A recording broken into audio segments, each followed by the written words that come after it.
So, a warm welcome to those attending and also viewers watching live on the Council's YouTube channel, Hillingdon, London. This is a meeting of the Corporate Resources and Infrastructure Select Committee. My name is Councillor John Riley and I am the chairman of this meeting. A key role of this committee is to monitor the performance of local public services within our remit and to hold in-depth reviews on topics of resident interest. We engage with a wide range of external witnesses in our activities, which can include community groups, residents and subject matter experts. Where we identify areas for change or improvement, we can make recommendations to the decision-making cabinet.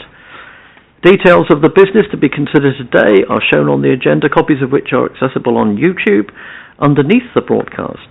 Please note that members of the committee will be using their tablets or laptops or indeed phones to view any agenda items.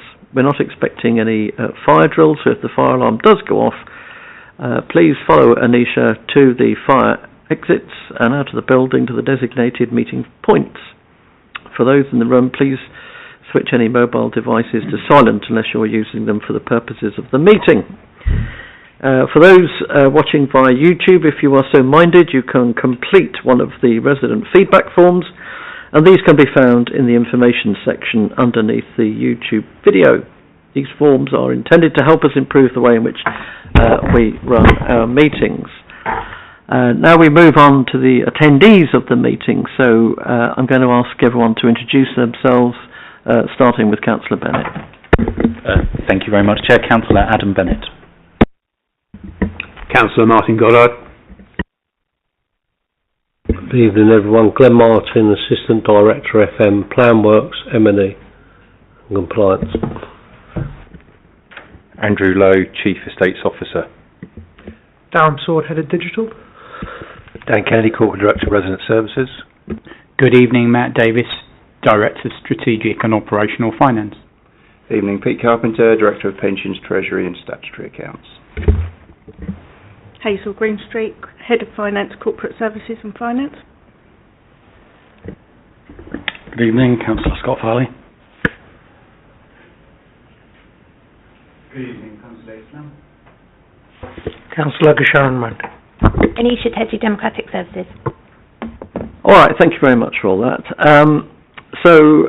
Any apologies for absence? Apologies from Councillor Kaushik Banerjee with Councillor Martin Goddard substituting, and apologies from Councillor Farhad Chubita. All right, thank you. Declarations of interest in matters coming before this meeting. We've all got various declarations that will have already been made and last for the duration of the committee. All right, minutes of the previous meeting. I'm sure everyone's read those. I was there, Councillor Bennett was there, Councillor Farley and then Mathers replacing or substituting for Councillor Mand, Councillor Punjab in place of Councillor Islam and Councillor Smallwood instead of Councillor Banerjee. So a number of us were there for these minutes. Anybody got any observations or comments on the minutes, or can we take them as being agreed? Agreed? All right, thank you. So, we've got a lot to get through tonight because there's quite a number of agenda items, but in fact, I think most of them are, if not all of them are, to note, obviously to comment upon, which we can do. And then there's one matter at the end in item number 12, which is in private in part 2. And what we'll do there is, as far as item 9 is concerned, we'll hear the summary of the report, and then we'll go into part 2 to deal with item 12 as well. So, because those two link up in that way. All right. So all the items marked in part 1 will be in public, and any in part 2 will be in private, as I've just said. Right. So, agenda item number 5, budget and spend reports. So, now Steve Muldoon, who's the Corporate Director of Finance, isn't here, and I know he's sent his apologies. So, who's dealing with this one? Thank you, Chair. You have before you the report This is a subsection of the overall budget report, which has been targeted just at the portfolios relating to this select committee. You will notice that the forecast variance is broadly as it has been in the previous month. It's actually stabilised across the council now for 5 or 6 months. We saw initial rises in the overspend. They have largely stabilised. The details of the savings are also attached. I'd say that if you've read the report, we'd take questions. All right, thank you. Councillor Goddard. Thank you, Chairman. A couple of questions. I don't know how many you're going to permit me, but let me kick off. I guess the most obvious one, Matt, if I can pose this to you, is that since that report was written, we have regrettably now on our hands a war in the Middle East, and that is going to have, I think, I would suggest, an inevitable adverse impact on energy and interest costs. I appreciate it's very early days and things are still, emerging, but has any work been done looking at maybe sort of sensitivity analysis around different outcomes and what all of this might mean, actually twofold. Firstly, for the outturn for the current financial year, and then the wider MTFS. Thank you. We're largely protected for energy costs in the current year because we are so close to year end, and those pressures won't significantly impact in the current year. In terms of interest, most of our, if not all of our borrowing is on fixed rate, so our existing debt is locked in at previous rates. Obviously we will monitor. We expect, markets are still expecting interest rates to go down, but maybe only one further reduction this year rather than next year. We'll keep monitoring it. Yeah. Just an observation on that. I mean, I think there's already been speculation that actually the planned interest rate cut probably isn't going to happen now as a result of what has gone on. And there was comment made about that in the Chancellor's spring statement, I think. But anyway, Chairman, may I carry on? I've got a couple of others, if that's possible. One more at this stage. Okay. The other point I wanted to raise actually was in the context of savings, because clearly one of the big dependencies in terms of the outturn is the achievement of savings. And I'm sure you'd agree with me, Matt, that actually a great deal of effort and rigour went into setting the savings programme, and yet still we've had an undershoot, quite a material undershoot, about 15 million.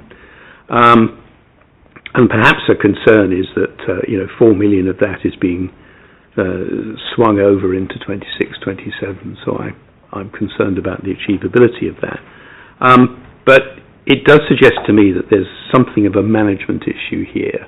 That I witnessed myself the commitment of the corporate directors to those savings measures, and yet the teams beneath them, in effect, I think, have not delivered.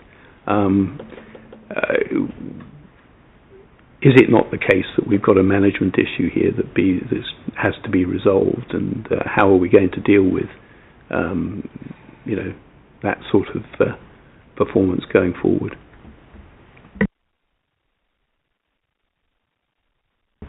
I'll start. Thank you, Councillor. It's fair to say when you look at the 26-7 budget that we have highlighted that this has been an issue, and we built back deliverable budgets in almost all service areas, which reflected in the 60 million, 40 million, 40 million gaps and the EFS we've got to do it. However, we've still got to be stringent in terms of delivery, so the savings target this year is much lower at 20 million. But if we're not on it now, and that I think is the key, is being on it from day one, which is where Steve has got processes in place now for that. But it is a risk, and will continue to be one until we get to the end of Q1, where we should be in a place where, yes, we're on track with these things.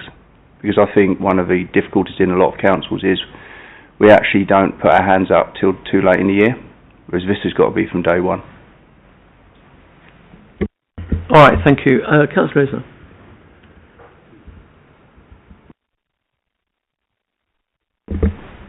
Thank you, Chair.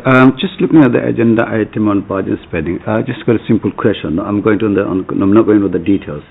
You mentioned the spend control and mitigation to help them manage the £35.9 million overspend. Can you please explain more what those control actually mean for day-to-day spending by services, please?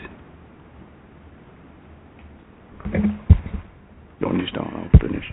We've put in place a review process to validate all requests to incur expenditure, in order to ensure that all that expenditure is required, it meets statutory duty or delivers essential services to residents. So that process is actually just adding an extra layer to say, do we really need to spend this money?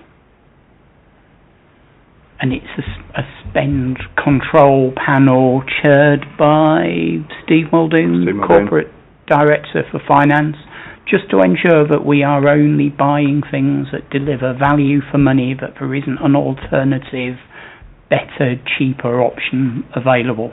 And that panel reviews all orders before they're raised.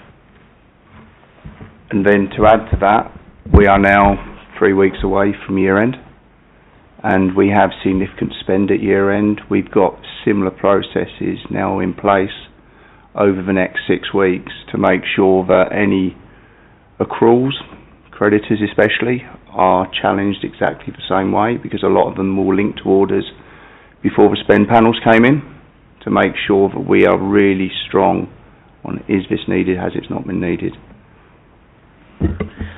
All right. We're at the beginning of the report, and as we acknowledge, these are in relation to items that are under the purview of this committee, but even so, discussion about savings, and to put it in my usual simplistic language, issues around savings which haven't been made. Some of those have been written off, and some of those there are warnings about in terms of their achievability. Really, what I would like to understand is what lessons are we able to learn in a practical way so that we're much better equipped going forward to achieving savings, and how are those savings which we're concerned about in terms of meeting, how are they monitored in order that they can either be turned around and made better or managed better? We introduced for the first time this year a process of service managers and budget holders having to set down on paper and have signed off how the savings that they were putting forward were going to be delivered. So not only costing it, working papers to support the assumptions, key deliverable targets, what the barriers to delivery might be and how they may be mitigated. So that's the first thing that we've done, that by and large we have signed off by corporate directors and budget managers and sent back to those budget managers so they know that this target is coming, that there is evidence about how they're going to deliver it. For all the significant savings, we've then taken that short form and implemented and put together a whole delivery plan.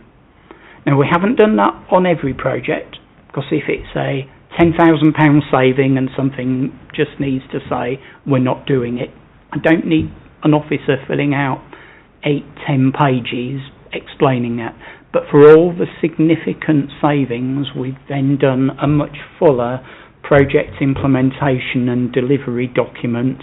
We are going to be tracking those with the delivery and monitoring against, you said by June you would have completed the consultation, have you?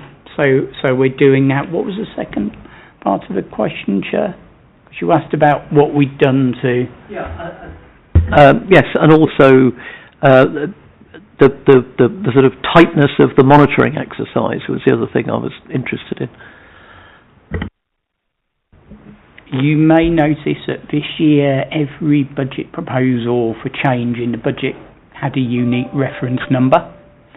We have now completed a data set of every single saving where we've actually split it. If one saving might go between 5 different managers, we now can monitor against every individual manager rather than just holistically at the departmental level. And we will be looking to review the savings tracker process and the application that we've used to see what lessons we can learn and put in place something even tighter for next year. All right, thank you. Councillor Goddard. Yeah, thank you, Chairman. Turning to one area of expenditure that's fairly and squarely within the purview of this committee, the spend within the finance function, where we've had a pretty major budget overspend, about 5 million in the current financial year. Now, it's recognised in the report that a fair percentage of that is actually to do with agency workers, and I believe there is a resolve to solve that problem by replacing those agency posts with permanent employees. However, I think the other part of the issue really is that there is a need that was identified some time ago actually to look at the structure of the finance function and to recast it to achieve some economies. Can you tell me where that has got to, please? Thank you. Yeah, so part of the finance modernisation programme, one of the strands is to look at the finance structure, and at the moment Steve's in conversation with consultants and the management team on that, with the view of towards the end of the summer, once we're stable, to go into the restructure in terms of trying to get as much establishment in as possible within the resources we can do. All right. Again, going back to my theme of savings, and I'm grateful for what you've said already about the kind of new look, as it were. But it's still of interest to us. The whole issue around savings has been going on for a long time, and not getting there or not getting there enough has been an issue that we've heard about for a long time. I just want to get a much bigger aspect of reassurance, I suppose, that and saying, as you did, that start from day one because the beginning of the new financial year is coming up, and that you need to get you need to get a grip of things from day one. But in a sense, we've had this before, and that hope has been there before. So. Do you think that the introduction of the new systems and perhaps a greater awareness of why we need to do what we need to do in order to be in a better place, is that getting embedded amongst financial responsible officers?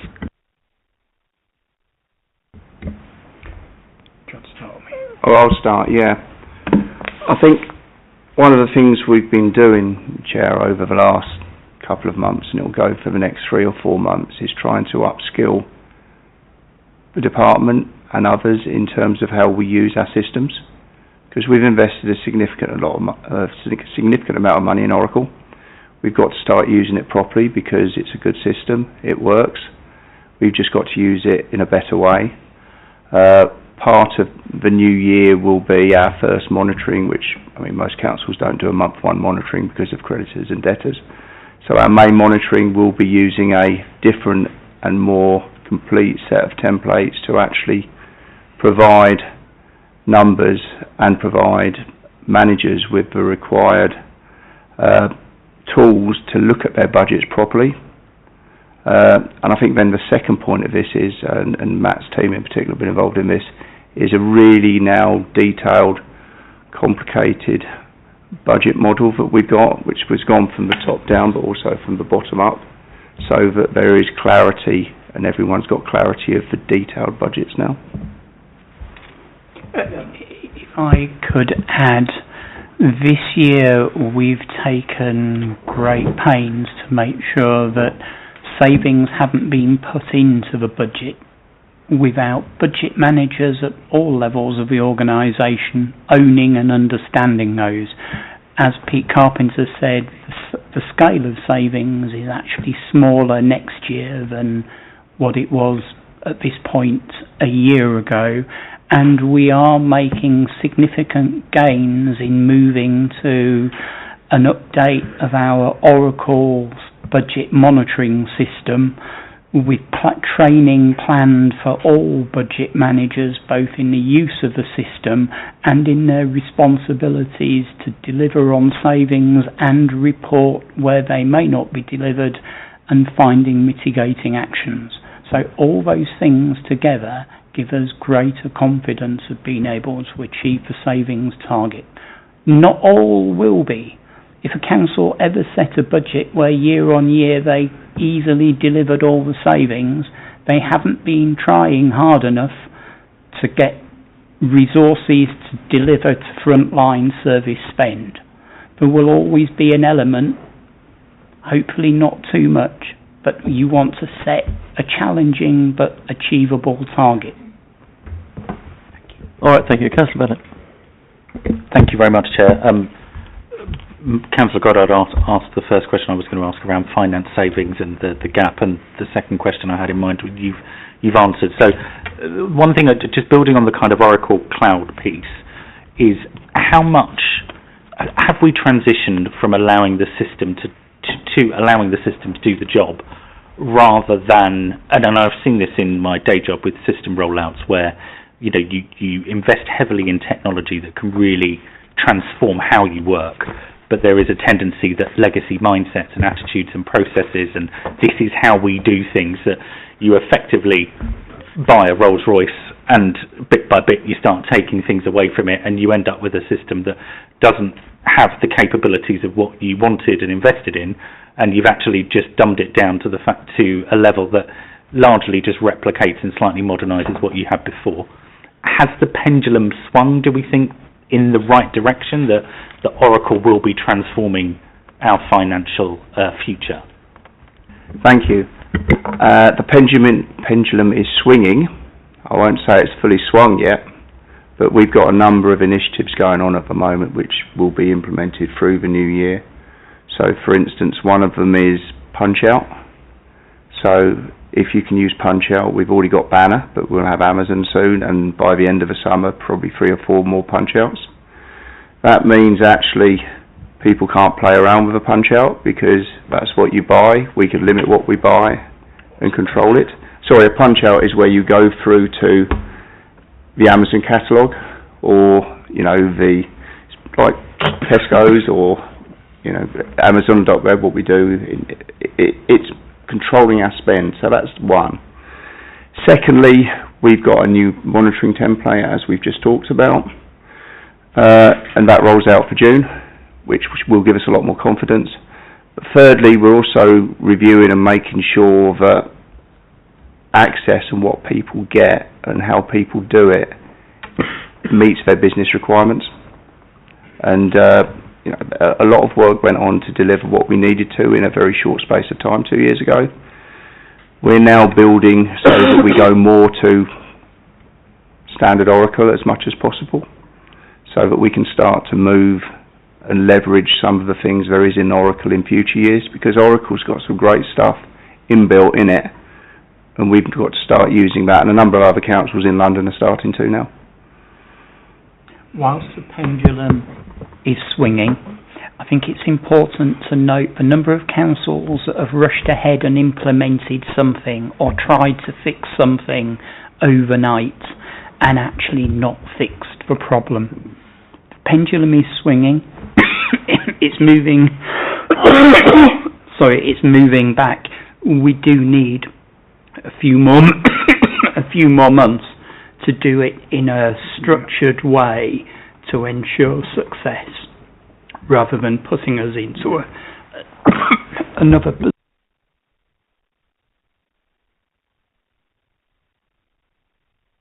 That's all right, don't worry. Anybody else want to pitch in on that one, or are we... Okay. Councillor Mand. Thank you, Chair. Most of my questions have already been asked, so I'm not going to repeat. I've just got a specific question, which Councillor Goddard did mention about agency staff. We've got, just in the report within finance alone, there's a 5.3 million overspend, including 2.5 on the agency staff. Just wanted a bit more clarity on rough sort of timings. When did we first realise with the staffing and cash crisis, and what actions are we taking to ensure something like this doesn't escalate further going forward next year? So there's a number of agency through the department at the moment. We've been on a process probably over the last 5 or 6 months in particular to try and get more full-time posts, but a lot of the agency have been over the last 6 to 8 months, so I've been here 10 months, have been at higher positions which are more expensive, and that's one of the issues, and it's quite a competitive market at the moment in terms of getting people in.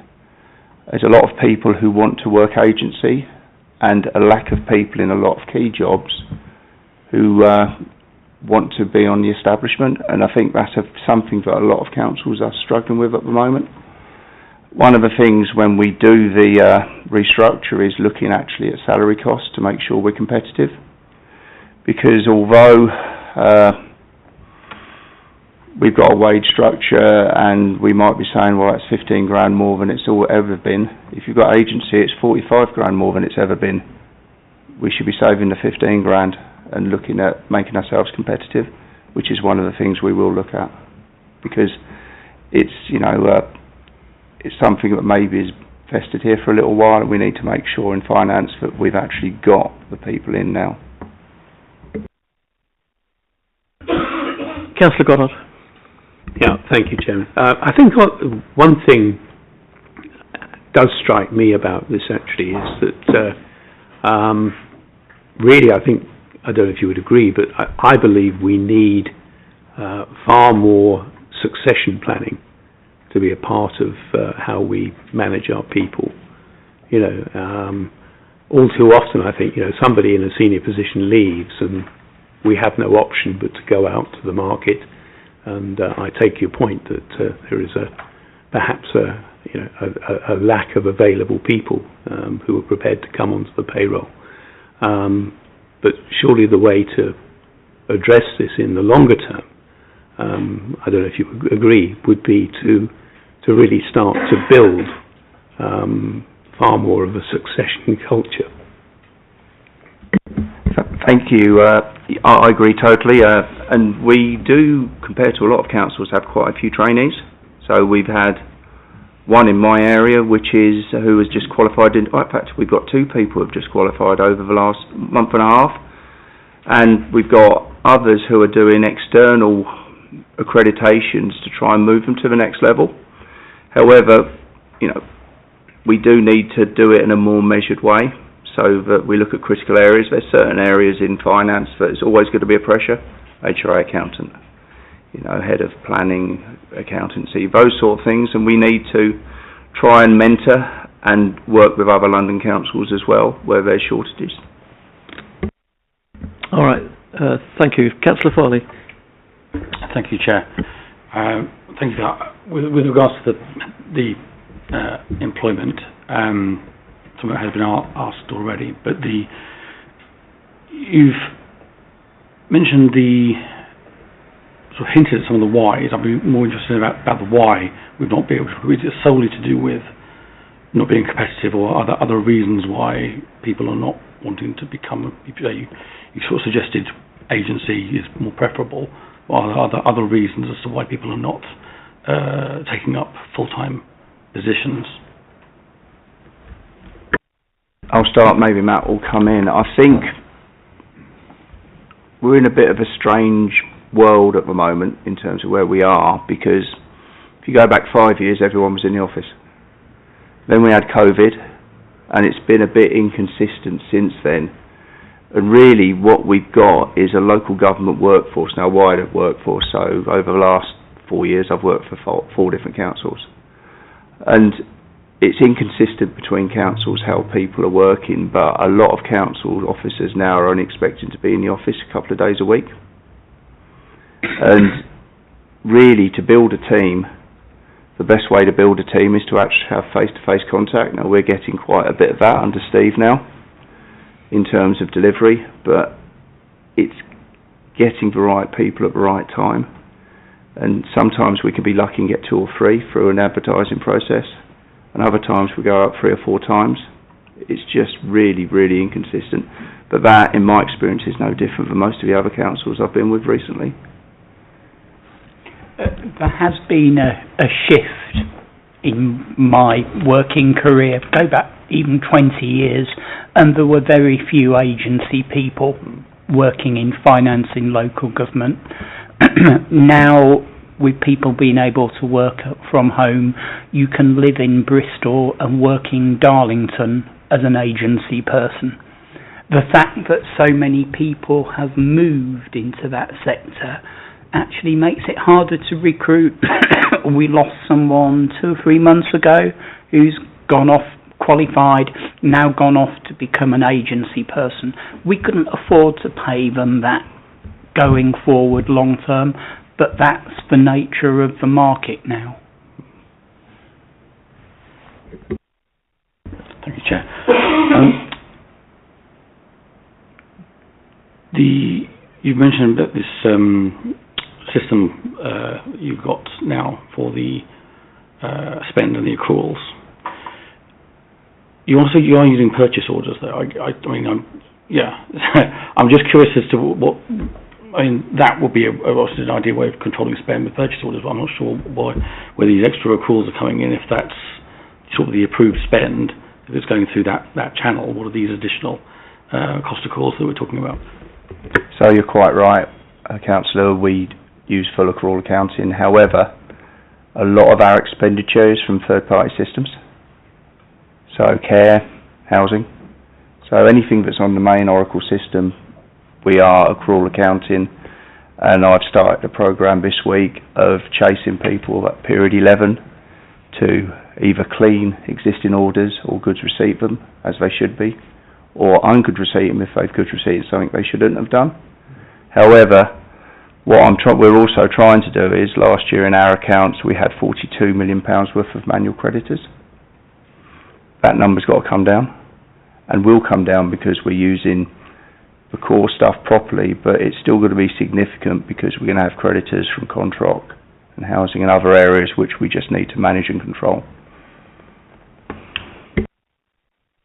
Just going back to the issue about recruitment, in another life, we go around talking to sixth form and university students about careers and so forth, and you've got a lot of very intelligent folk who've gone into finance-related and economics degrees, and surprising my other professional colleagues, I do ask them if they'd considered going into local government or local government finance, and not one of them had thought about it, because nothing very much is produced and promoted, and yet when one explains to the best of one's ability about what is entailed, and especially the potential for working locally, irrespective of working from home, but working locally or near to where you might live or might end up living. And the decision as to where to live may actually help with terms in terms of going to that local authority where you've chosen to live. And I just wonder, I know it's a little bit off beam here, but I just wonder in terms of longevity and bringing people in and having a career path, which you guys have all had or having, to what extent do we think, or do we work with other authorities to just get the message out and go and talk to potential recruits? Because there are folk out there, young people, and they're very interested in economics and finance and that sort of thing. And when they see what the finance departments of local authorities do, it seems to be attractive. But I just wonder to what extent we're able to build a future market. We have a number of trainees at the moment studying for CIPFA, Chartered Institute of Public Finance and Accountancy. CIPFA run a recruitment fair every year where candidates from university can go through an interview process with that body and then are offered opportunities to go and apply at different local councils. I would love to have more trainees. I'd like to have more local people who've grown up in the borough, spend their career in the borough. In terms of our short-term problem, we're paying for agency people because they've had several years skill, training, experience. I couldn't replace the agency people at the moment with trainees, but I would like to see more local school children ending up working for the council in finance over the medium and long term. We know, again, I know that sixth forms like to see if they can get, and maybe even first year universities like to see if they can get their students work experience with different professions and organisations. Two-part question, really. I mean, what you've just said, we've got Brunel on the doorstep, we've got Uxbridge College on the doorstep, we've got Buckinghamshire College virtually on the doorstep. Do we have links with those sorts of places? And secondly, in addition to apprenticeships or training, do we offer a short-term work experience or that type of thing where we can talk to younger people? And they may have a number of years yet to come back into it, but at least to plant the seed, as it were. We haven't in the year that I've been here. The finance department has been a bit busy fixing some of the issues. I think over the last year it probably wouldn't have been the right time to bring those people in, because really you need to invest in them and give them your time. I think it's something that as the pendulum swings back, it's something we'd like to do. Something I was going to say earlier, people are often put off by local government finance, it's not that exciting. We spend about £1 billion a year. That's an awful lot more than most companies in the UK spend. And as an opportunity to rise in finance, local government isn't a bad option, actually, in that context. Well, that's one of the things that the LGA, we did a peer training session a couple of weeks ago, and it was one of the things that we were talking about generally, of getting younger people involved and explaining what goes on.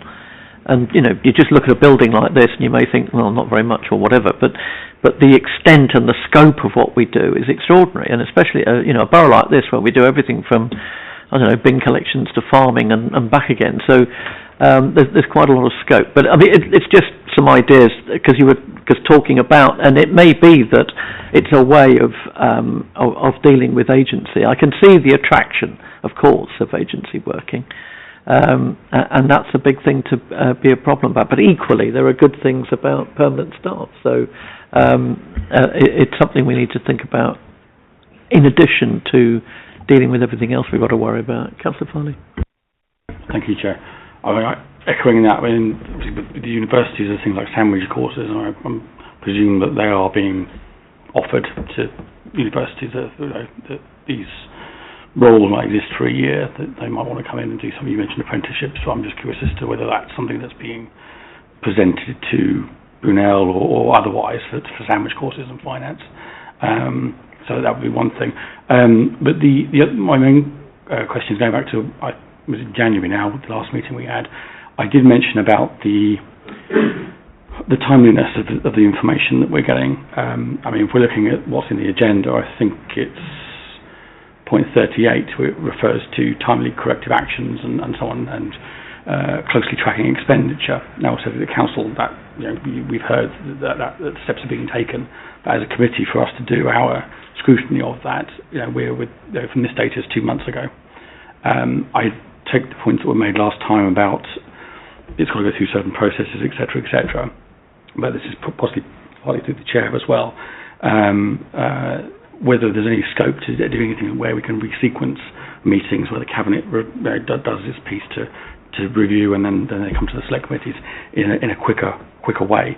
I don't know whether or not that's potentially been explored since the January meeting, or if that's even at all possible. But I'm very conscious that we have got data that is quite old, and lots of things, as you mentioned, there's oil crisis and so forth that's been going on. There's an EFS that's been agreed. Lots of things that have happened since December, and we're sort of behind the times, so to speak. So I'm just curious if that's something that can be looked at all. Thank you. As part of the improvements we're making to the way that the finances work and the systems work, I'd like to get to a position where we can produce for Cabinet the monitoring information on a more timely manner. If we can do that, then if we can get it to Cabinet earlier, then it becomes more germane and up to date for yourself. And I'm happy to look at the timing of how this committee dovetails with Cabinet, so you can get more up to date information. If I may share, that applies to all select committees, so they're not just ours. Thank you. Yeah, we've talked about this before, and the cycles of how things are done, and I think we do need to get sharper on that. Darren, you wanted to come in on something? Yeah, it was just the point, we do have some links to Brunel. So our BI team have had 2 students from Brunel last financial year. We've now got 5. So I've got 2 in my team, masters, they're studying masters, 2 computer science guys. I think we've got 2 other Brunels in the BI team, plus 1 came back from last year as a part-timer. So there are some links, but granted, the digital technology team's a bit further ahead in our journey, given I've been here 2 years, and it's really worked out well in terms of bridging that gap in terms of labour force. So it's definitely something we can learn from. We've also got some T-level students in our resident hub, so and some care leavers have come through to help in our business support teams. So we have got some links out there, and we've actually got a hackathon with Brunel in the plans for April. So we could try and bring some finance people in that way. If we just set a finance problem up, there's a good chance we can get some more in. Okay, great. I just remember when I was chairman of corporate parenting and children's services that it did occur to me then, and I kind of floated it, and I'm not sure how far we got, not very far I suspect, that in terms of our children in care, the older ones, that getting them involved with all departments really, because somebody said to me, they don't have any network. Well, blooming heck, they do have a network. It's their corporate parent, which is an enormous organisation. So I know it's not the most important thing on the agenda, but it would be worth looking at ways of bringing them in. So if a child has been in long-term care with us, the next sort of stage of development really ought to be to help them in terms of work, and there's a range of jobs here that people can look at. All right. Okay. Well, look. Thank you very much. We've got a lot of other topics to go through, but thank you very much for that. Fascinating as ever, and we'll hear back, no doubt, from you next time. So thank you very much. So we'll. Sorry? Yes. Oh, that's right. Yes, we must agree the recommendations. So all those agreed? Well done. Good. Okay, so item 6 And if anybody who only dealt with item 5 wants to leave, you have my blessing. But if you're interested in item 6 and you want to chip into that, then that would be helpful. All right. So item 6, digital strategy. That's right. Matthew Walbridge isn't here, but I spoke to him a couple of days ago. And so who's dealing with this one? Okay. Evening all, yes, so I've come on behalf of Matthew, Darren Sword, Head of Digital. I wanted to bring a summary report on the full Cabinet report that we took back in December on the digital strategy. So I wanted to give members an assurance that the strategy is moving from real tangible delivery with clear benefits for residents and staff, and of course the organisation as a whole. Over the past year we've made substantial progress across all of the 5 programmes referred to in the report that hopefully you've got in front of you. We're now clearly in that delivery phase, and some of the key points or the key things that we've achieved or on the journey to achieve are modernising how our residents interact with the council, strengthening how we use data to make decisions, and links somewhat to what Pete and Matt were saying around the apps and forms and various technology we've got in place, improving our resilience for security and technology. We will hear in the news about cyber, and we've done a lot of work in that space, but also not forgetting those that are digitally excluded. We've had a whole programme of digital inclusion works for those that need support. I guess the one of the key takeaways is this isn't just doing digital for digital's sake. It's about making services easier to access, more efficient to run, more sustainable in the long term at a time of increasing demand and financial pressure. So the report does mention some of the key milestones or some of the key things that we've delivered. I think one of the biggest thing is phase 1 of the new council website went live in November. And the rest of it's due to go live very shortly. In fact, most of it's already transferred across to the new content or CMS content management system. We're looking at a much more accessible mobile-first digital front door, but again, not forgetting the fact that we've got residents that need some additional support. Alongside that, in the next few months, we'll be launching a new Report It function, which members have already got access to. And I'm led to believe that's working quite well, although we're iterating as we go. And even when we roll it out, like with the website, like with the new forms, like with the new resident portal, it's not implement and off we go. It will just be a continuous set of improvement as we take feedback, as we have for the website so far. Early data over the kind of Christmas period into the New Year period was quite positive and showed behavioural change in that we can see our web hits going up and our telephone contact coming down, which has a direct correlation to some of the savings in corporate services in the resident hub, and then some others around contracts. In terms of better decisions, and better decisions, it's almost like Pete and Matt set us up for that, in that one of the prime examples is the app that the guys refer to that help us monitor those savings. As one example, there are multiple other things that we draw upon in terms of data to help us. So there's a lot going on in the debt space, in the income space using data, a lot in the asset space. There's a lot of work going on really to kind of bring all of that data together. One of the other things I think probably worth mentioning is around our infrastructure systems and cyber and all the work that we've done to strengthen that. I think a report came to this select committee a few months back, and if it didn't, I can arrange that or send an appendix. We did something with the LGA and a Cyber 360 review where they came in, had a look at all of our various controls, and we got really positive feedback from them on that.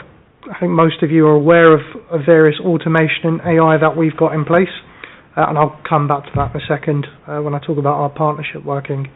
I think it's worth though celebrating the fact that we've helped over 200 people across the age spectrum with laptops. So we've all pretty much got new devices. The ones that we haven't returned to the supplier to get credit for, as I said in the strategy, we've given them out to residents. So 200 odd have been provided to residents. I think we've got another 50 or 60 of the batch still left to go, plus another 100 or so that we can give out. We've provided 2,000 data SIMs to our residents through our libraries, who have been fantastic in supporting residents to set those up, but also just offering drop-ins. It's just a really valuable resource. We've also got a dedicated vulnerable residents phone line, which officers, for now, will identify if a resident's vulnerable, and essentially, when they call, that number's known on our phone systems and transfers them straight through to the officer that they need support from. That's been obviously very positive. We also have, through the resident engagement, the resident empowerment function team that's it under Dan, we attend monthly sessions with residents, so where we do show and tell on our website or our forms or whatever it may be, and get their feedback or get them to test it, and we can heat map where they go, how they use the search function, and that just has informed how we design our website and our online forms.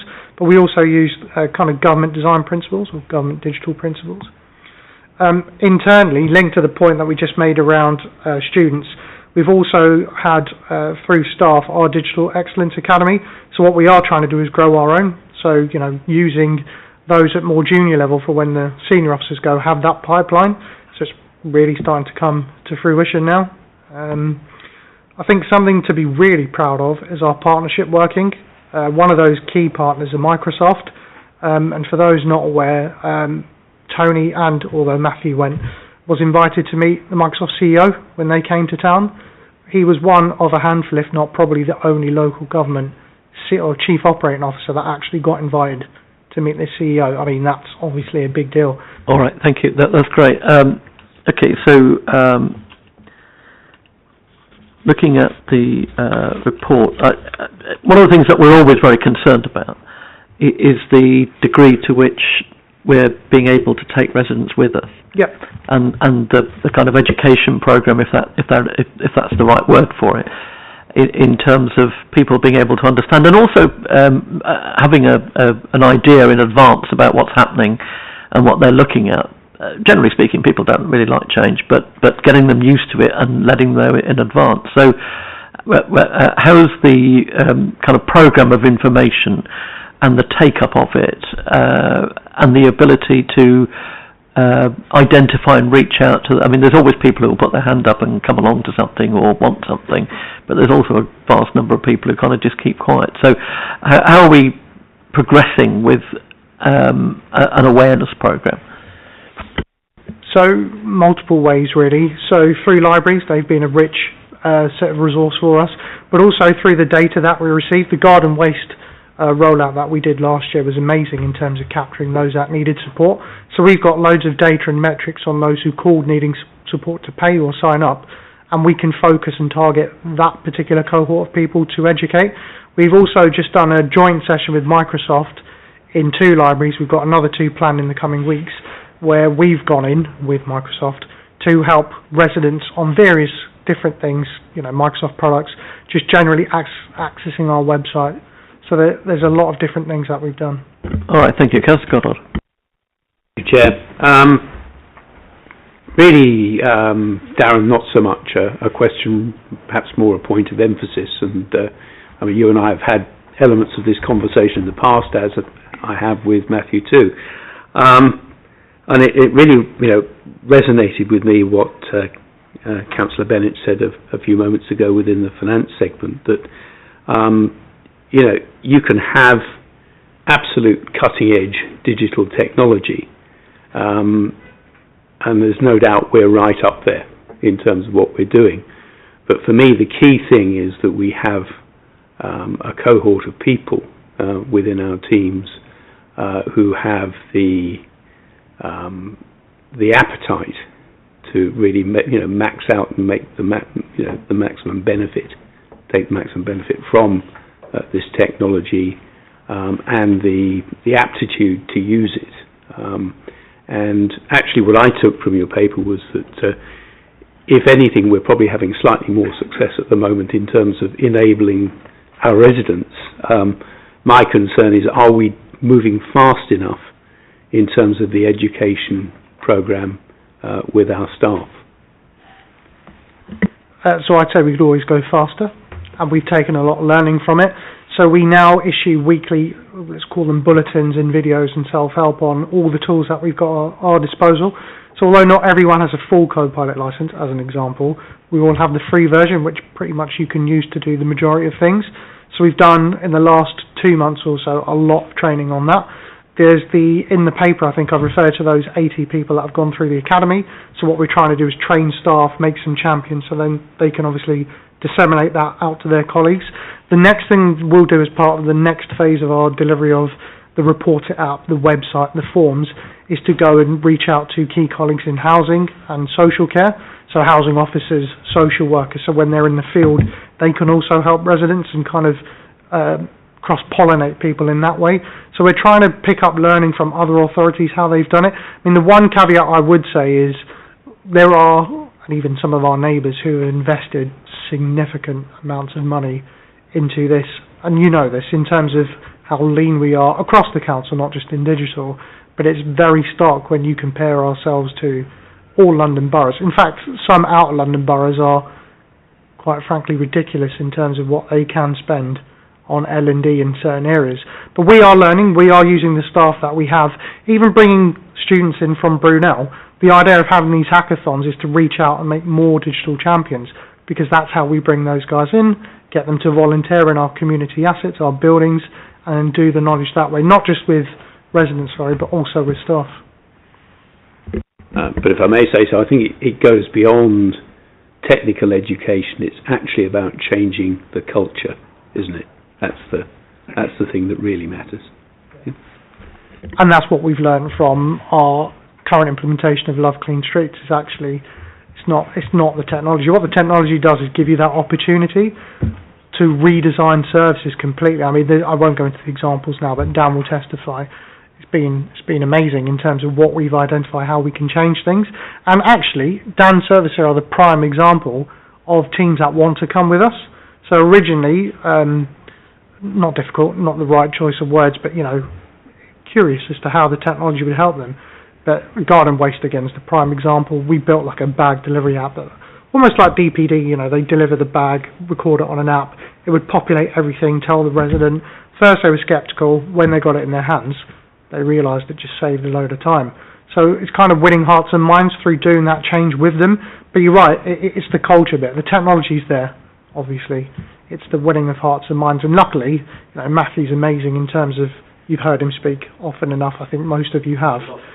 Yes. So he's really good at pushing that message out, and I genuinely think it's making a difference. Yeah, I was just going to say you're a very good substitute for Matthew. Councillor Bennett. Thank you, Chair. I think this probably gives you a bit of a break, Darren, because it's probably more of a Dan question, I would say. But with I guess you've got the culmination of a much more digitally enabled council, coupled with a population that is steadily becoming more digitally enabled, and that is their primary preference as well, is how comfortable are we that we've got the kind of behind the scenes and the back office ready in terms of being able to deliver on what the technology can bring. So if you think of like Love Clean Streets, for example, it's brilliant, really good, literally takes like less than a minute on your phone. Location, it already knows exactly what you're reporting, upload a photo. Once that's rolled out to 300,000 people in the borough, potentially, we probably don't have the resourcing levels, say in street cleansing or waste services, to be able to respond as quickly as maybe the demand might take us. And there's a careful balance to be struck of you win hearts and minds, but actually then if the follow-through in the delivery isn't to the standard that's expected and the benchmark is kind of an Amazon or a Netflix, you kind of lose them. Is that kind of on our radar, and how are we managing that? I mean, it's a really good question, and you're right that for all of us, the benchmark is the speed or response of some of those private sector organisations who are very slick and very organised and actually really focus on fast delivery. So we are, I suppose, being benchmarked with different sectors as well, which is an important consideration. I think, I mean, if we sort of lean into the sort of Love Clean Streets app that we're sort of focusing as this first stage on street cleansing, it certainly, and Darren's touched on it, it certainly helped us to sort of improve our behind-the-scenes business processes, I mean, quite quickly as well. And that's the thing, is we've been working very closely almost every other day, reviewing, changing and retesting. And that's just business as usual. That's normal. It's what all private public sector organisations do. So it certainly helped us to get slicker. I mean, what the app will do is give us a lot of powerful analytics as well, which help with reshaping how we respond, where we respond, when we respond, But importantly as well for me, what it will also give us is a really rich data set around patterns and trends which will help us to prevent behavioural change, take proactive steps. So fly tipping is obviously a growing concern, not just here in Hillingdon, but in other boroughs, London boroughs as well. So I think helping us to see, well, where are the patterns in the borough, what can we do to prevent, action days, working with businesses, working with landlords, educating, working closely with residents, and actually just accepting that there's going to be a need for a responsive approach. But I think it is being quite careful about not over-promising and then under-delivering. And I think, however, what the data and the tools will allow us to do is to take a more intelligent approach and restructure, as in target where resources need to be to respond to actually more predictive approaches to where that need is likely to land. So there's quite a significant degree of sort of expectation management. All right, Councillor Riley. Thank you, Chair. I agree that the clean streets is a step up.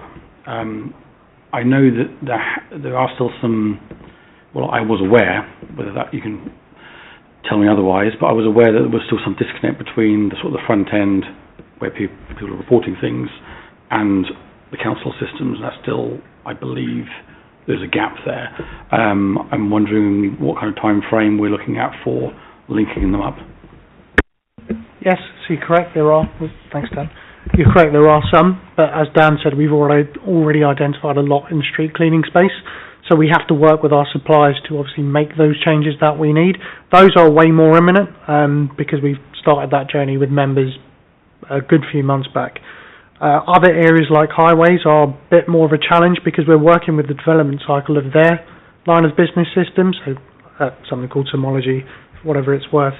But they're upgrading their system, so there's so many interdependencies to these things that we aren't necessarily in control of. And I guess I would also caveat that by saying, when I've been here 2 years now, 2 years this week, when the three of us plus Matthew came in, there was a lot of technical debt, and there still is. So we've got a lot of old systems that have been built 5-6 years ago, in some cases 10 years ago, that haven't necessarily always been configured in modern times.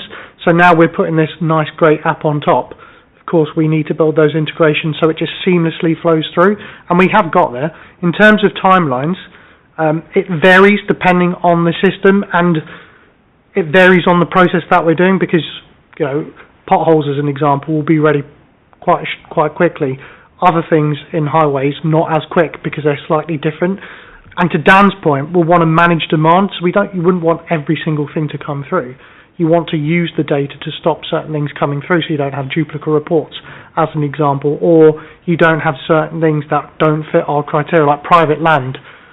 It's not really about stopping them coming through, it's more making residents aware that actually, yes, whilst we've received it, it may not be the usual, say 3-day SLA on council land, because it's private land, and of course, as you all know, that's not as straightforward to do, because you've got to engage with the landowner, etc., etc. There's a whole process to it.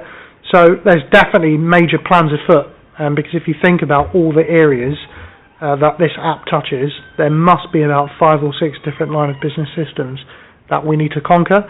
And to be honest, there are some services that don't have modern systems that, of course, we need to build them out, which we've started to do. So we're definitely on that journey. To give you a timeline, probably be wrong of me to do it at this committee, but I can certainly come back with a fixed timeline, because we're working through it as we speak. All right, that'd be helpful. Councillor Mann. Thank you, Chair. Just got a quick question on the laptops on the SIM cards. I mean, it's a great initiative to give things back to residents. In September 2024, it was mentioned that we were planning to give more than 500. Now we've given 200, so there's a shortfall of 300. Just some clarity on where these laptops are. Are they the old retired laptops from the offices and councillors? And the SIM cards, there's 2,000, so just wanted some clarity in regards to who's using them and what the benefits are of these. Thank you. So on the laptops, yes, you're correct, it was 500 in that original report, but that was based on the numbers of, as you rightly point out, they are the old laptops of staff and members that are coming through. Now, when we said 500 at the time, that was at the time we entered into the contract with our suppliers. Of course, as we've had laptops come back, not all of them have been fit for purpose, and of course we can't put back into residents' hands laptops that aren't fit for purpose, and that's the other side of the coin, in that technology's moved so fast, that which is why we're changing our laptops. Even the laptops from 2-3 years ago just wouldn't cut it with modern technology. So it's not we won't get to 500, it's just we've got to 200 now. We know there's about another 100 that we've got through this kind of give back program, for want of a better word. At that point, then we'll have to go and look again of what laptops we've got left, what can be reconditioned and put back into residents' hands. But that's also linked to the 2,000 data SIMs. So they're not our data SIMs. We've partnered up with a charity called Good Things Foundation. So every 6 weeks, 2 months, it varies, they open up a round of bidding for SIMs, phones, laptops, which we won a few, and you have to bid against basically every council in the land and a few other charities. We've been lucky enough to win those 2,000 SIMs, and we've got kind of a constant pipeline of data SIMs. In terms of managing how they've been working, we did a piece last Hillingdon people on a couple of residents who have actually got these laptops, and as you can imagine, they really help people access our services online. So it's not just helping us because they can access services online, but access to jobs. There was a couple of care leavers who had access, so that helped them with further education, CVs, all of that type of stuff. But that is still a lot of work that we're doing. It's just the resourcing side of things to, love clean streets, monitor this. We're just trying to, it's just a game of how we do what we do when. All right, thank you. Councillor Farley. Thank you, Chair. I've got some questions from the residents' point of view for their interaction with it. The first thing is, as councillors, we're using it, we're testing it. It's due to be rolled out this month, and the expanded section of items. Do residents need an account to log into this, or it can still, because obviously as councillors we get emails, and quite frankly I get overwhelmed with the amount of emails I get. I get 2 per query I submit, and then I get another one by telling me it's been closed. Actually maybe even 2 sometimes, so depending on what it is I've reported. I've mentioned this because GOS does it as well, although it's only when you do litter picking or something of that nature you get 2 of them, so there's some weirdness that goes on with that. But do they need accounts to log into this, or is it something that they can just go to and report? No account needed, so you don't have to log in, you can use it as a guest. So when of course for members different, because you're trusted reporters, that's how it all goes through, how it does, but residents won't need an account. I mean, it's preferable that they do have an account, because then they can track what they've logged, but they don't need to do that. You can do it as a guest. I mean, because one of the other gripes that residents talk about is the fact that tickets get closed and nothing's been done. They report it gets closed, and there's no resolution. Is there a difference with this system now for residents where the ticket will only be closed once whatever it is they've reported is resolved? Because there are things like, talking about potholes, you report that and we get a response saying it's going to be done, or it's got a 3-month turnaround or something, and then the ticket is closed from that point of view. That is a resolution of sorts, but obviously it's about keeping monitoring it thereafter. So what are the sort of is it going to be the same sort of thing that goes for Love Clean Streets, or have we got a different set of parameters on the closures? So that's the difference, I guess, because GOS again inherited that legacy system. Auto closes jobs, which obviously you all know, or actually it's more residents know. Members have a slightly different way in which the GOS system's been built, hence why residents have said that to you. That won't be the case in Love Clean Streets, as you know. Yes, the flip side of getting multiple emails because we're the app, the system is trying to keep you up to date at every point. It's almost like, when you get a delivery from DPD, and at every point it's with the courier. Oh, sorry, it's arrived at the courier's got, it's that step by step. So, I mean, me personally, I like to know every single step of the way. I appreciate some people won't. There will be configurability to turn those notifications off. I can't imagine many will use that, but that will be there. In terms of the closure and will the jobs be closed, it's an interesting question. So when I checked this morning, I think we've had about 1,842 reports come through members on the Love Clean Streets app. I think I've had about 15 or 16 come my way that have been prematurely closed. But when we've dug into them with Dan's team, it's not because of the system. It's things like, for example, graffiti. We have a contractor that deals with graffiti, but that's firstly triaged by our staff. So they'll close the job thinking, well, for them it's closed, but it's not really. It's gone to the graffiti. So as Dan was saying earlier, those are the things that we've identified and put controls in place. I mean, the caveat to that is a system is a system. There will always be a way around the system, whether it be the front-end resident doing it or an officer. Yeah, it could just be a genuine mistake. I mean, Matthew says this to me all the time, Darren, if this were the private sector, this would have gone live, because an error rate that small is, you just don't hear of that in the private sector, let alone the public. So, I mean, my one kind of final word on it is we will have some issues like we do now, but don't forget, for every one, there's 300 or so that actually work through the process as we want them to. All right, thank you very much. We need to move on, but thank you for that. It's always good to hear the updates on the digital strategy, and a good report, and also we're clearly making progress, so thank you very much. Thank you. All right, we adopt the recommendations. Agreed? Agreed. Right, item 7, and this one, I think the next couple are to note.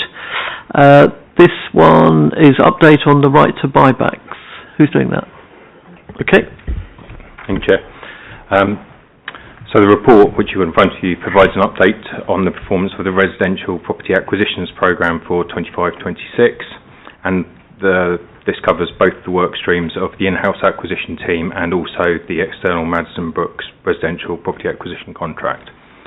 The recommendations are that the committee notes the performance of both the in-house acquisitions team and the Madison Brooks contract in the year to date 25-26. The key highlights: the programme is progressing strongly across both work streams, and the delivery contributes significantly to increasing the affordable housing supply and reducing temporary housing accommodation costs.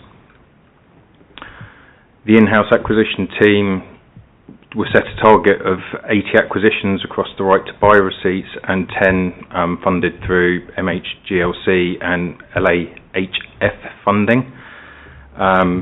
Progress to date, they're in line to secure 80 properties, and it's the budget restrictions throughout the financial year that have resulted in the slightly lower amount of properties being acquired than the target. But the work stream is still progressing to acquire properties, and those acquisitions which are being negotiated now are being lined up ready to complete in financial year 26 to 27. And that will be funded from next year's approved capital allocation. The Madison Brook contract, the performance has been good, and they were appointed to increase the number of property acquisitions during the year 25-26.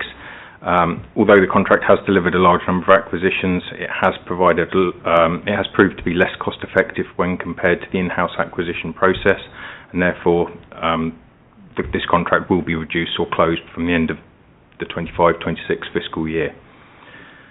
The delivery output to the end of December 25 is currently, there's 167 properties which are purchased or in the pipeline, and the report sets out the different stages that they're at. It's anticipated by the end of the year, the fiscal year, the output is expected to be 178 completed properties. The financial position is that the spend is within budget, and so far to date we've secured 23.165 million in GLA grant funding against 136 properties. Okay, thank you very much. Councillor Goddard. Thank you, Chair. I'm interested by the comments you made about Madison Brook. From my perspective, the big advantage with Madison Brook was an acceleration of process. You know, we got a much bigger and faster pipeline properties to buy. I take the point that the downside, clearly from some way out, was the refurbishment cost that was necessary. I suppose actually sort of comparing and contrasting those two things. I mean, I don't want to sort of get into anything that's commercially sensitive in this meeting, obviously, but certainly my hope from a distance was that we would be able to, negotiate down the refurbishment costs on Madison Brook and keep the pipeline going. So to me, it's a bit of a disappointment. Can you comment on that at all, please? Yes, through the analysis of the repair costs, we did notice that there was a considerable difference between the two streams.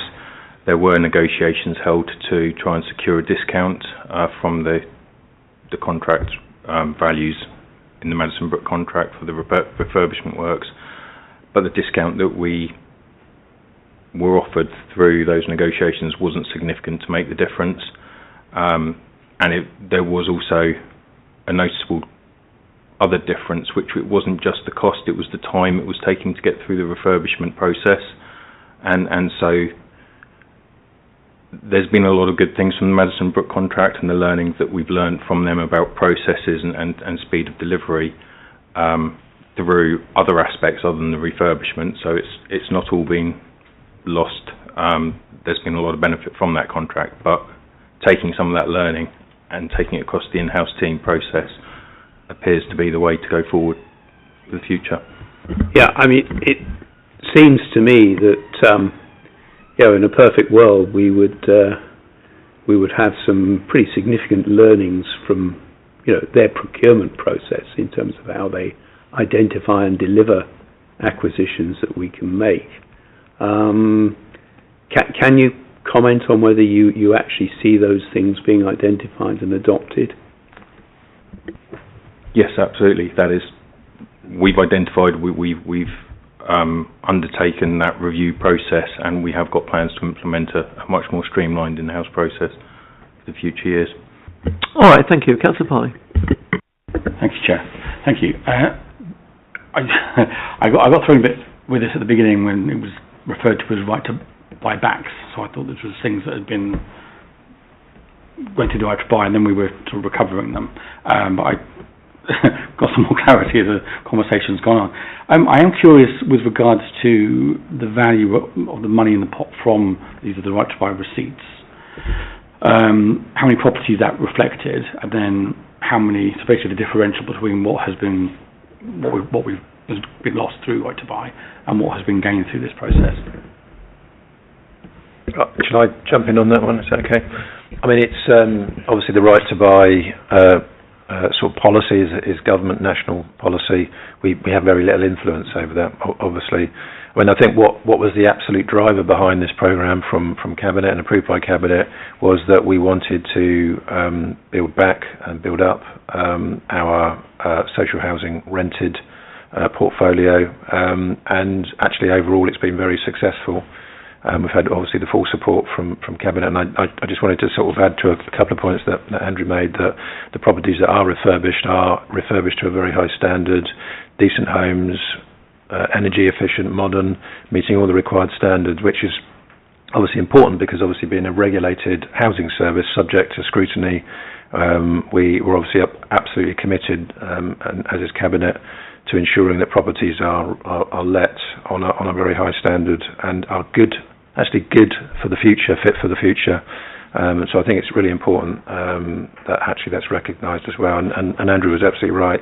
There's a lot that we've learned from the way we work that we can absolutely apply to our processes, and some of which we recognise we need to continue to modernise and improve our processes, which is actively being applied. But in coming back to the question around right to buy, it's this programme is actually there to increase the housing stock for our residents in line with the social housing allocation policy. Chair, just one follow up on that. I fully appreciate what the intention. That's all a good thing. We want to increase the housing stock. I was just curious what the difference was between what has been lost and what we're gaining. I fully support that's what we're trying to do, and I agree. That's all good stuff. But that was what I was trying to understand is how far behind are we from what we've had, and we're trying to sort of get back to. If that makes sense. I mean, I suppose in sort of direct, I suppose it's obviously the right to buy policy's been in for a very long time. But typically we have in the past sold typically of the order of about 50 properties through right to buy every year. So you can see the sort of magnitude, really, the multiplier. But I think what's important is that certainly this year and the previous year we've added considerably more to the stock than we've actually lost through right to buy. That's the important message, considerably. All right, thank you. Councillor Bennett. Thank you, Chair. There was just a couple of questions. One was, so the target for 25-26 was 80 acquisitions. So do we have a target yet for 26-27?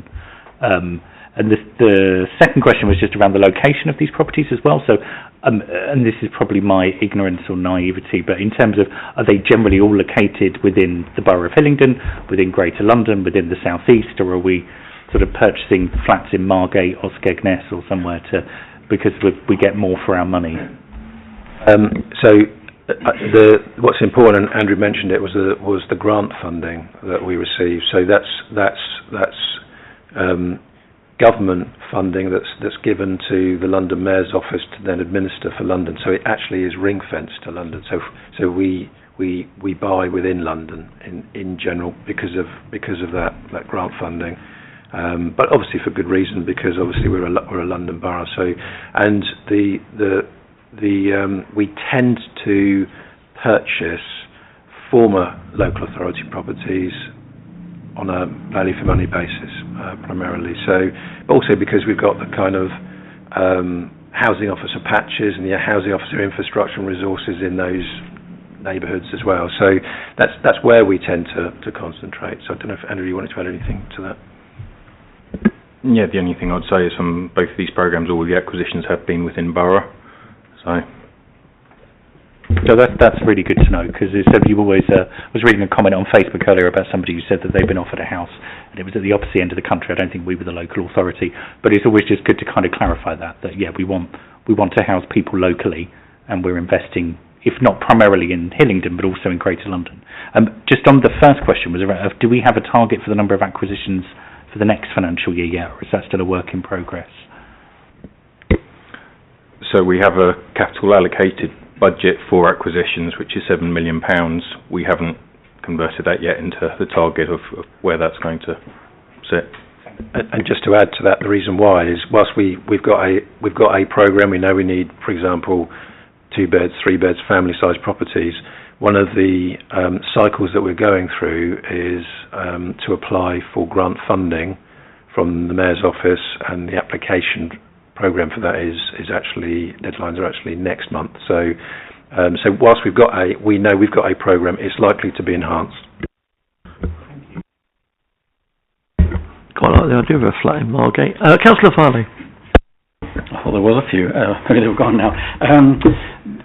The question I have sort of follows on the back of that with regards to location. I'm just curious whether or not any of these numbers are from the new developments, so the Avondale and the Haystown developments. Is any of that included in this, or these are completely separate from those? No, these are all separate. They're street property acquisitions, so generally from the market or previous council housing stock, which has been offered on a right to buy back basis.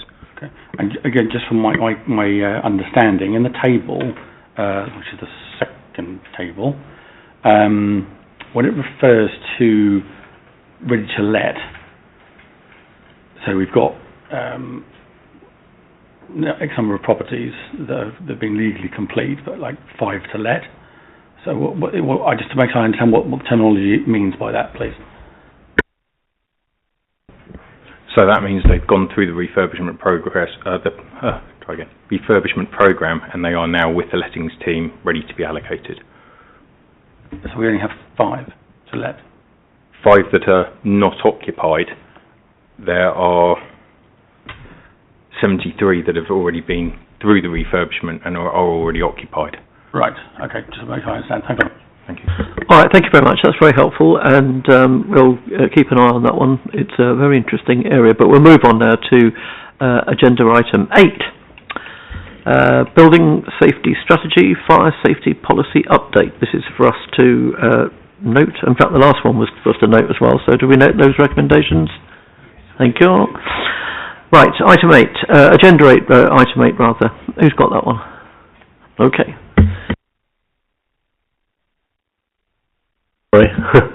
The 26 update is to provide a clear, defensible framework for fire safety and compliance, reflected updates to legislation standards between November 24 and January 26, clarifying governance, assurance, escalation and aligning with the fire safety management with a wider building safety and resident safety objectives.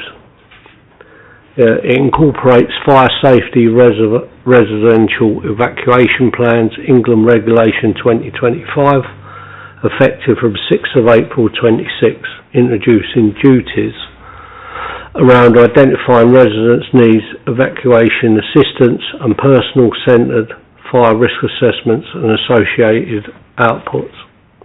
It also references AWEB's law, social housing prescribed requirements, England Regulation 25, introducing statutory response times for hazards phased, including fire-related risks. The update strengthens our assurance, clearer governance, escalation and alignment with the new activation plans duties coming into force in April.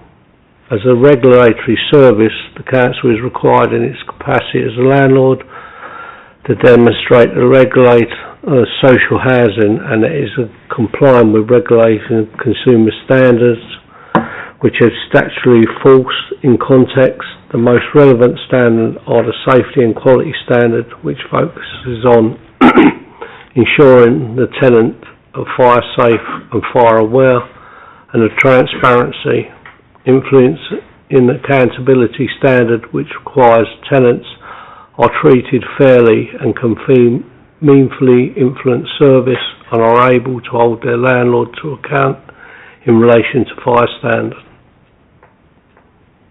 Yeah. Okay, thank you very much. I think we've sort of kept an eye on this for some time, and immensely important area of work for us. But in terms of overall application effect, that last reference you made in terms of helping residents essentially to understand what's being done and what should be done, and from their point of view understand the service that they're getting. We're happy in terms of the information going to them and getting data from them as to their understanding, are we? So we have a regular resident engagement meetings for fire safety, which over the past 5 months, residents have come along and engaged, been proactive in what we're doing, and it's all noted. Okay, that's good. And is that, as it were, residents across the board of the report, different folks from different areas, and do you get the same uptake in participation? All residents from all wards and leaseholders actually come along as well. That's good. All right. Any other questions on this one? Nope. Oh, Councillor Farley. All right. Thank you, Chair. I was just again for first of all clarity. When you've got Q4, that's the next quarter coming up. Yes. Final quarter of the financial year, right? Sorry, my at work I work on different calendar, so I'm just curious to understand with some of these things. So on page 54, as an example, we've got a reference to, this is under section 4, which talks about identifying and flagging any resident who's unable to self-evacuate from a building unaided. It's showing as an amber.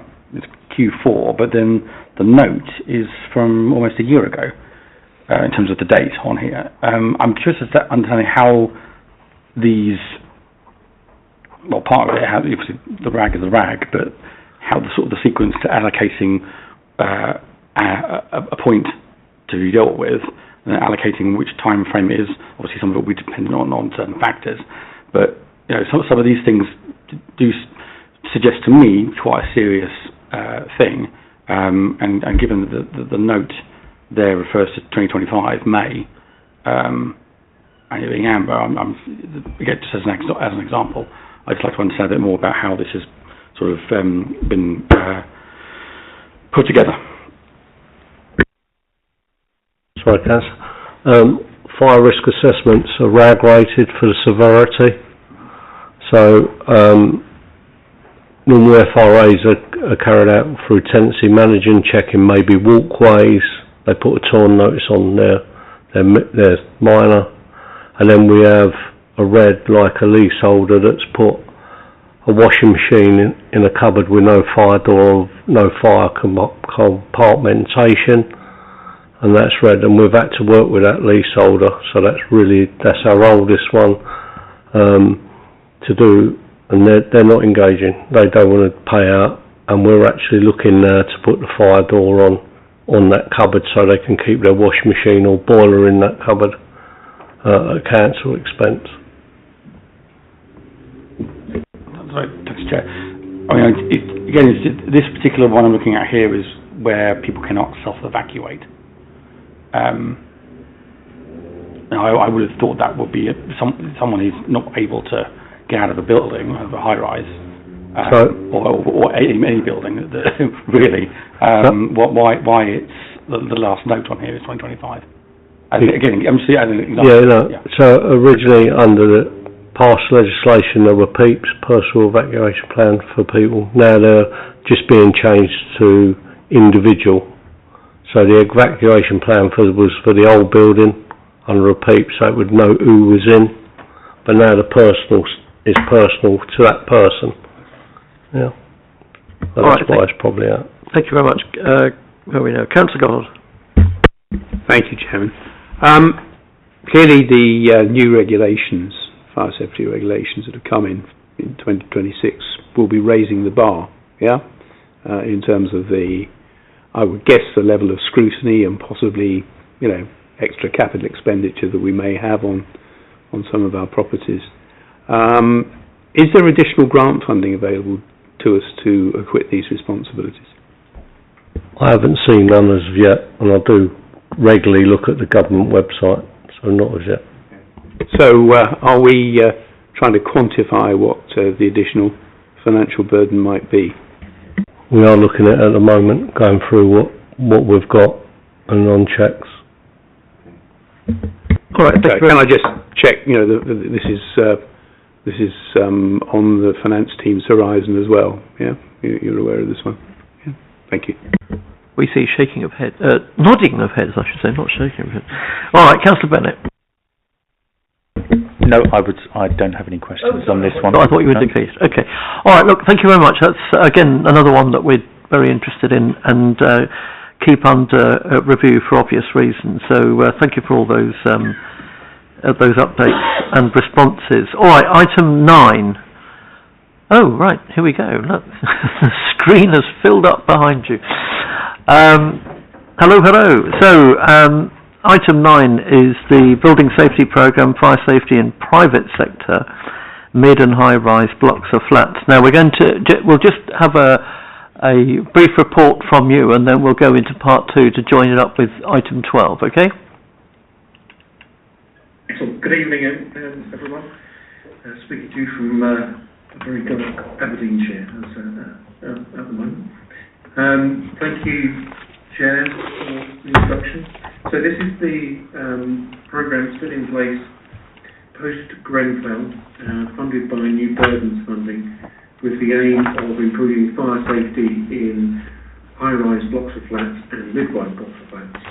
And the report provided to you gives you an update on the progress of that programme, and the current investigations, and as you pointed out, part 2 in relation to specific buildings that are under investigation within the High Rise programme. There's been quite a bit of progress made since last at this committee, with more enforcement action taken, and all high priority buildings now inspected with some form of action in place. Happy to take questions. All right. Any questions in relation to this bit, and then we will go to item 12, and then we'll come back to the forward plan and work programme. I think that's probably the best way of doing it.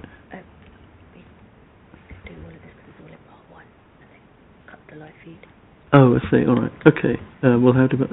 forgive me for a second.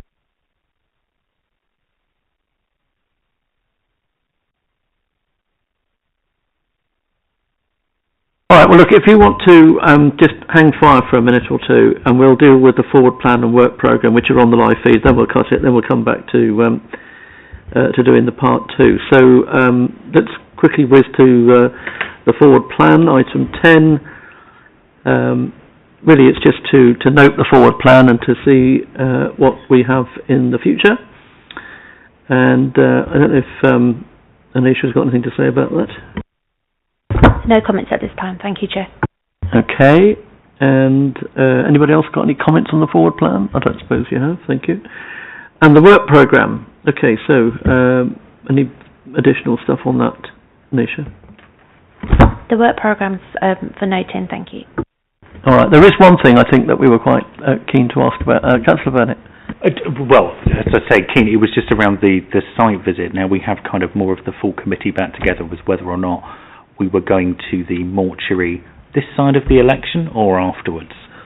I'm not sure you want to talk about mortuaries in terms of the election, but never mind.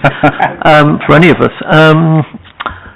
Yeah, I mean, Councillor Bennett and I went to view the extraordinary and wonderful new leisure centre a little while ago, before it was a couple of months before it was opened, in fact, and that was a very helpful and useful exercise. If we can fit it in, I think I would like to before the election. So if regular members would like to submit dates to Anisha, or dates to avoid, or if Anisha can sort of whack an email round to ask if for availability, I think that'd be worth doing, because there's quite a lot to pick up on as far as the mortuary is concerned. So, and it's something we're going to look at in much more detail later on. Councillor Farley. I have a preference either way, but I would say that the visit would be, I think, very informative. I mean, I've been to the crematorium as an example, and that's very enlightening.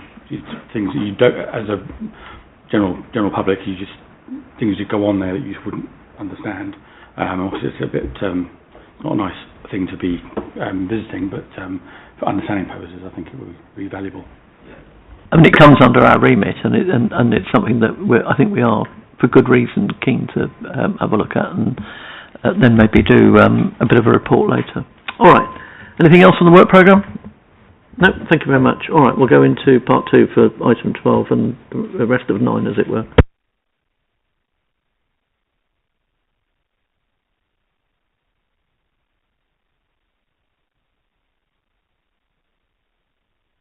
Right, we're offline.